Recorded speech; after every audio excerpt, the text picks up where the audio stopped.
So I'm with David Hatt. He's a real estate agent and a sales representative at Sutton Group. So let's talk about the real estate market now. COVID-19 has changed things. Can you talk a bit about the restrictions or the new protocols in place for people who want to buy or sell a house right now? Yeah, I mean, right off the bat, obviously the showings are down. A lot of people are nervous about going out at the suggestion of public health, but also the realtors. Some restrictions that we're dealing with, the big one is obviously no open houses. That's one. And the other one is showing any properties where there are tenants involved. Talk about, virtual tours and the precautions being taken when people are going into houses. We've slowly become more virtual. We've had electronic signatures for a while now. Obviously, virtual tours, everybody shops on MLS. But in regards to the showings, the changes that we're seeing is there's a lot of restrictions for sellers and for buyers. And this is coming from not only the Ontario Real Estate Association, but also from our brokerages. So some restrictions would be, or instructions for sellers, for example, would be any showing is at your discretion. Should you list? These are sort of items and things that you need to be aware of.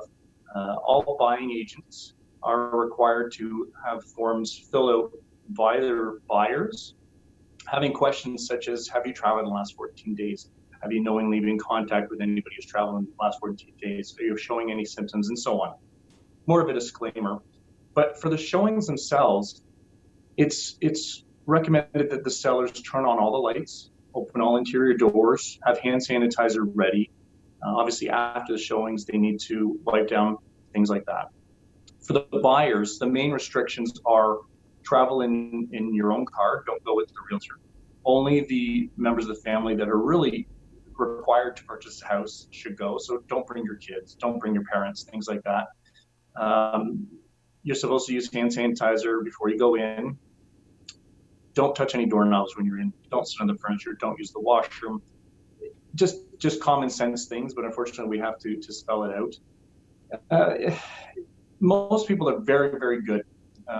In the last 4 to 6 weeks, we haven't seen any blatant disregard for these restrictions. Everybody's respecting those, and so it's a matter of just making sure the public is aware that real estate is still happening. Yeah, so a lot of buying a house for people is the feel they have when they're actually in the home, and they get a sense of whether it feels like a home or not, but they can't do that right now. So do you find people are not looking for homes right now because they can't actually go into them? That's good. That's a good question. We're seeing a lot of people that are either afraid to go out, and that's a genuine fear.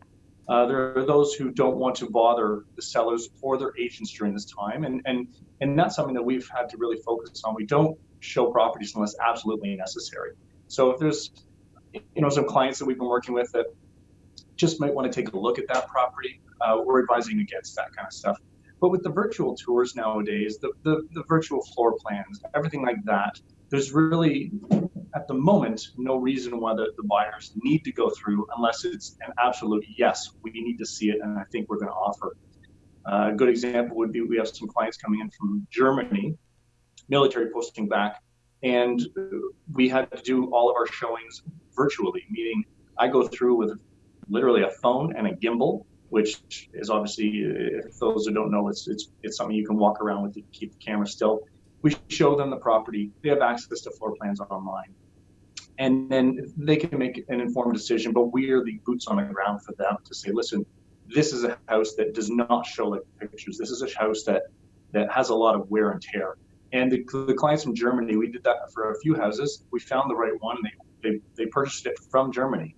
And so we were able to use FaceTime or Zoom or Google Duo, depending on the client, what you need. And we were able to not only do virtual showings, but we did a virtual inspection as well. So for the inspection, we had obviously the inspector had to be there. No members of the buying party are typically supposed to be there until the very end, or even if at all. And with the agent there, we can go through with the inspector and do a virtual inspection with them. So these are uncertain times right now, and I guess the real estate market, people are unsure what's going to happen. Is it going to fall? So can you comment on that? What might be coming up in the future? Well, there's two theories, and these are just theories because nobody knows what's going to happen. This is unprecedented. So no one can forecast how it's going to turn out when we are, in fact, let out of our cages, so to speak. There's going to be one of two things are going to happen. Number one, we're going to come running out, and it's going to be a mad frenzy. So, for example, instead of the Kingston market being really, really busy in April, May, and June, perhaps this year it's going to be June, July, and August. So the buyers are still there. The sellers are still there, but everybody's waiting. So that's number one. The second one is with people being off work, and obviously we're having the government step in with subsidies, but with people being off work, we're concerned that the banks may have to change the restrictions or the requirements for buyers to get approved. Obviously, normally they want your last two paychecks, stubs, and that may not be possible now. So we've spoken to the banks, and something that they're considering doing is a 2-year average. So perhaps instead of a buyer being approved for a $400,000 house, they're approved for a $380,000 house. And it's something like that. Those are sort of the two theories that could happen. I'm leaning towards the first one because there's still business happening as usual. We have a lot of military that has to come in and has to leave, although those have been delayed, but they still have to go, and they still have to come into Kingston. Can you talk about new clauses that might be in offers because of COVID-19? We're getting recommendations from obviously the Ontario Real Estate Association, the Canadian Real Estate Association, and our local board, the Kingston Real Estate Association, as well as our brokers.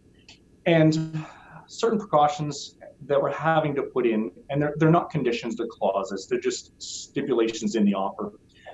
There's 4 that come to mind. Number one, we no longer exchange keys through the lawyers on closing. So we will leave the keys in a lockbox, and the buyer can pick up the keys that way, just to avoid any unnecessary contact. The other is due to unforeseen circumstances, such as the buyer or seller being quarantined after you have a firm deal coming up to closing. How does that affect things? So it stipulates that obviously it's an unexpected delay, and both the buyer and the seller agree to extend the closing date until such time as the other party can close.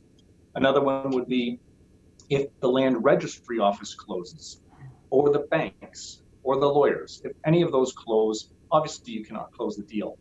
One thing that they're discussing is whether or not you can grant possession and transfer the title of the ownership later. I have done that in the past. It's a bit more tricky on the side of the lawyers, but it is certainly something that you could do.